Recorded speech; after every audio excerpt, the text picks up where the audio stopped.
Michel Demare, vous êtes l'ex-secrétaire général de la CFDT Retraités en France. La CFDT Retraités est adhérente à la Fédération européenne des personnes âgées, des retraités et personnes âgées. Alors, qu'est-ce que ça apporte d'être à cette fédération quand on est à la CFDT en France chez les retraités?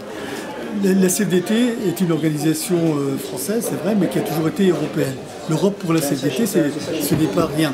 C'est quelque chose d'extrêmement important. Là, au sein de l'Europe, les salariés sont organisés au sein de la CES. Et la FERPA organise les retraités au sein de cette même Europe et est adhérente de la Confédération européenne des syndicats. De la Confédération européenne des syndicats. Donc nous, notre rôle au sein de cette Confédération européenne, c'est de porter les problèmes des retraités qui existent. Une fois qu'on est à la retraite, les problèmes des retraités ne disparaissent pas, tant au niveau du pouvoir d'achat qu'au niveau de la protection sociale, que de la perte d'autonomie par exemple. Alors qu'est-ce que ça apporte concrètement à la CFDT en France, au niveau des retraités, justement d'être adhérente et d'avoir une vue européenne? Au niveau européen, on s'aperçoit que des organisations ou des pays, au niveau des droits des retraités, sont largement supérieurs à ceux d'en France, même si on dit toujours que les Français sont à l'avance à l'avant-garde, mais il faut reconnaître que d'autres organisations travaillent sur les problèmes de retraités, ont acquis certaines choses, et nous espérons que l'Europe servira à tirer vers le haut tous les problèmes des retraités en Europe.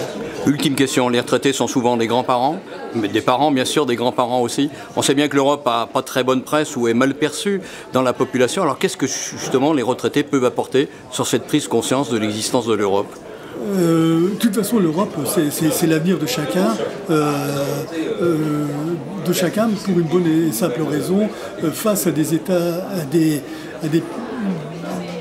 pays comme les États-Unis, comme la Chine ou comme l'Inde et tout ça en Suisse, ce n'est pas les Français, les franco-français qu'on pourra se défendre, mais c'est bien l'Europe qui nous défendra, ne serait-ce que par le nombre, par sa richesse, défendre l'intérêt de tous. Ce qu'on ne perçoit pas toujours, c'est que l'Europe a une présence dans la vie quotidienne des gens, par les réglementations qui sont prises, par exemple. Mais ce qui est dommage un peu, c'est que politiquement, l'Europe est quelquefois utilisée à des fins politiciennes et on ne sait pas valoriser ce qu'apporte l'Europe au quotidien pour les uns et les autres.